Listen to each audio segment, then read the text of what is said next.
During the time when Mrs. Gregory and her friends were prisoners on the island of Euclidia, they were helped more than once by the beautiful young girl who commands one of the Euclidean submarines. Now it seems that the girl is helping them again. As the boat carrying the Gregory party leaves Los Angeles Harbor and strikes out into the open sea, Captain Bradford receives a strange message on the boat's radio. Jerry Hall and Joan Gregory join the captain in the radio room. They hear the voice of the girl submarine commander warning them that Thales, the Euclidean electrical wizard, is on board their boat. The captain begins a search of the boat and sends Jerry to remain with Mrs. Gregory and Joan. But, Joan, dear, I can't believe it. I can't figure out how that guy could be on board, but the girl submarine commander seemed to be pretty sure he was. Where could he be hiding? The captain is now making a thorough search of the boat. Well, this isn't a very large boat, Joan. It doesn't sound possible. I think, Mother, we will find that the submarine commander was correct. Those Euclideans don't make many mistakes, but there isn't much room on here for anybody to hide. What are the accommodations? This cabin of ours, Joan, and we're sure no one is hiding in here. Granted. Then the cabin that Jerry and the captain are sharing. Well, there's nobody under my bed. I looked. That leaves only the radio cabin, which is out of the question as a hiding place, and the small cabin shared by the engineer and cook. That is our entire personnel? Yep, that's all of them. The cook and the engineer stand watches at the wheel in the daytime, and Tex and I take turns at night. So you see, Joan, with a crew of that size and barely room to accommodate all of us, the chances of some man being a stowaway are very remote. Yes, it would be very difficult to hide on this small boat. And there's mighty little space down below. We're carrying extra fuel drums in every place we squeeze one in. Johnson sure knows how to load a boat. Of course, we're short-handed, but no one knows what conditions we'll have to face at the island. And we must have room for our old boat captain and engineer when we're able to rescue them. Golly, that's right. McLeod, the Scotch engineer, and the old Yepanope skipper are still prisoners on the island. They will not be harmed, I think. Probably not, but they must be very worried about what's going to happen to them and what's happened to us. Well, at the speed this boat's making, it won't be many days until they find out. Jerry, do not allow yourself to be carried away by a false feeling of security. That girl commander said Thales was on this boat. Therefore, Thales is on this boat. Well, he isn't here if he can't be found, Joan. I would not depend on that, Mother. Now, look, Joan, you're getting scared over nothing. Well, we'll soon know what Tex has learned. Come in. What'd you find out, Captain? Come in and tell us, Tex. I didn't find out a thing. I've been all over this boat with a fine-tooth comb. There's no one on board but ourselves, the engineer, and the cook. Now, what did I tell you, Joan? Are you quite sure there is no room for a stowaway? It's out of the question. Remember, this boat is a whole lot too small for the trip we're making. Every spare inch of space is crowded with fuel drums. There isn't a place for a cat to hide and stay hidden. I can believe that, Tex. And how in the world you got as much stuff on board as you did is beyond me. But if this Euclidean is not on board, what did that girl's message mean? Oh, I think it was just done to scare us. And you still insist that Commander is friendly toward us?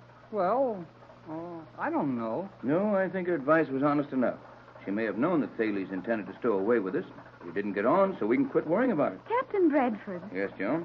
Who are the other two members of the crew? Oh, Joan, your mother told you, the engineer and the cook. Yes, but I mean, who are they? How long have you known them? Why, Joan, you don't suggest Yes, that... Mother. That is just what I do suggest. I'm afraid you're way off on that, Joan. Johnson and I have known both men for years. Golly whiskers, Joan. You don't expect to find one of those Euclidean scientists working for your mother, do you? Is it so impossible? Mother and the captain have been associated with many men of science. You're all wrong, Joan. But I'll get them in here. Let you question them if you want to. I think it advisable. Joan, you'll be very careful, won't you? Careful? Yes, careful about your questions. If either of these men felt they were suspected of anything, it would be unfair to them, and they wouldn't be inclined to give us their best efforts during the cruise. I understand, Mother. I will be careful. All right. Jerry. Yes, sir? Go out and send the cook in here, will you? Just tell him I'd like to see him for a moment. Okay, I'll get him. And you might stay there with the engineer until the cook comes back and try and act innocent. Oh, I got it, sir. I'll send the cook right in. Now, Joan, I'd like to add just a word of warning to what your mother told you. Both of these men have worked for us and with us for years. And they're going to be mighty sensitive about any questioning as to their loyalty to us. I understand perfectly, Captain.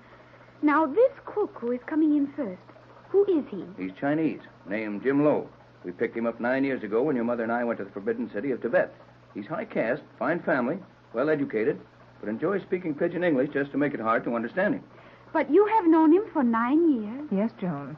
He's been with us all of that time. When he was not on a trip with the captain and me, he was with Johnson in Los Angeles. If you please, Let me do all of this. Very well, Joan. Come in. You want to see me, Captain? No, Jim. My daughter Joan wanted to see you. I see daughter Joan. Daughter Joan, see me. What she want? A long time ago, when I was a little girl, a Chinese gentleman lived on the island where my home was. I wanted to know if you could be the same. You look very like the man I know. All Chinese look alike to blind American who can see only color of skin. I have never lived on island. And you have been with my mother and the captain a long time? Long time. Maybe 5 years, maybe 10 years. But never see you. Never live on island. You got Chinese gentleman friend. He is very lucky have friends such pretty little girls. I do not have such luck. Thank you for coming. You're very kind. That's all, Jim. Here we go now. And will you please ask the engineer to come in? Is engineer also long time no see gentleman friend who live on island? Oh, no, Jim. The engineer is unmistakably a Swedish gentleman. Maybe Swedish. Very funny talk. Sometime I teach him speak English like Jim Lowe. I got him. Send him in. Well, Joan? No, he was not Thales. Did you really think he might be? I think it would be wise to suspect everyone. But if Thales had been Chinese, wouldn't you have known that a long time ago? No. Everyone on Euclidia wears the dark glasses which control the ultraviolet light. The color of the skin or of the hair, the sound of the voice, all those might be a part of a disguise. Only the eyes remain the same. On rare occasions, I have seen a few of the Euclideans without their glasses. I will know Thales by his eyes. Well, you won't find out much from our engineer. He's a Swede, and a very broad one at that. But he's been around us too long to have any connection with that island. You are probably right, Captain. Nevertheless, it will be interesting to observe him closely. I was wondering, Joan, if it might not be better to let the captain question Mr. Peterson. He can ask him a lot of routine questions about the boat, and that will give you an opportunity to study him. Good idea. We will try it that way. Come in. Right on in, Pete. Oh, I am in now. Good evening, Mr. Peterson. Good morning, Mrs. Gregory. Isn't anybody ever going to go to sleep on this trip? We've had a lot to talk about, Pete, after rushing out of the harbor the way we did. That's the reason I wanted to see you. You checked everything on board? Oh, yeah, sure. And I don't find this hiding parlor you was looking for. Well, I'm afraid we'll have to give that up as a bad job. We had a notion that someone we didn't want was riding with us. But we'll take it for granted he didn't get aboard. Now, what I want to know is, how did your stores check? Oh, we got stores enough to go to Australia. Well, we've only got to go about half that far. Are you sure all the fuel drums have fuel in them? Oh, yeah, sure, I'm sure. What else you put in oil drums except oil? Well, we did get pretty badly fooled by one once, Pete, when we wanted oil and got turpentine. But if you say this is oil, it's oil. Everything is just what it's supposed to be. And there isn't any room anywhere on the boat for a man to be hiding? There isn't room enough on this boat for the ones that's supposed to be going along. A stowaway would have to be hanging on the anchor. Well, that seems to be that. Now, can either of you think of any other precautions we might ask Pete to take? I'm sure I can't. Perhaps Joan. Oh, Mr. Peterson, this is my daughter, Joan. How do you do? Hello to you, too. Mr. Peterson, are you sure the cook is capable of handling this boat while you are not on watch? Jim Lowe can handle anything, Miss Joan. Was there anything else, Captain? No, guess that's all of it, Pete. You and Jim figure out the watches, and Jerry and I'll split with you. Oh, yeah, sure. We figure him out. Well, Joan, you got fooled, didn't you? I am not sure. Huh? Why not? Joan, dear, surely you don't believe that... I do not know what I believe at this moment. Now, look here, Joan. I've known that Swede a long time. While he's a swell marine engineer on small boats, that's all he is. Well, you're all excited over nothing, Joan. Possibly. Couldn't you see that Peterson is exactly what he claims to be? I was interested in his eyes, and he wears such heavy glasses that it is impossible to tell what his eyes look like. My opinion is that he knew what I would be looking for. Did you not notice that he stared at me, even though he was addressing others in this cabin? I noticed that, but I thought it was just because he hadn't seen you before. I should think he'd try to avoid looking at you if he was afraid you'd recognize him. No. It is impossible to study the eyes through glasses such as he wears. But if he had turned his head, I might have seen his eyes behind the glasses from the side. But, Joan, your mother and the captain have known Peterson for a long time. Yes, Jerry. We've had him with us on several of our cruises. Do you know what his activities were between those cruises? No, not exactly. But he's one of the most popular marine engineers out of San Pedro.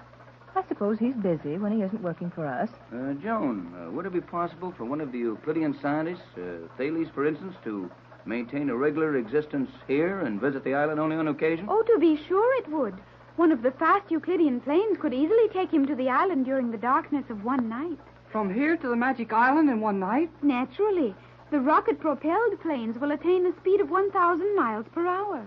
Only a little over 4 hours from here. Think of that. Yes, I'm beginning to think Joan may be right. You think Peterson may be Thales? Well, he did a pretty good job of being a blind man on Hollywood Boulevard. Why, that's terrible thought, Tex. Well, it's not very pleasant to think we've got one of the Euclideans as a member of the crew. Well, I'm not so sure about that, Captain. That girl submarine commander said Thales was after revenge. And maybe we're better off if we can keep him right here, where we can watch him all the time. That is logical, except for the fact that one of us would have to remain awake to watch him out all the time. Well, there are 4 of us. We should be able to do that. Well, you're not going to. You and Joan are to keep yourselves locked up in this cabin for the rest of the trip. Jerry and I will bring your food to you. And Jerry and I will take turns staying awake to watch Peterson. What do you think he'll try to do? If revenge is his object, he will try to prevent our reaching Euclidia. That's a pleasant prospect. The engineer on your boat trying to keep you from getting to the point you hired him to take you to. If Thales has his way, we will never reach Euclidia.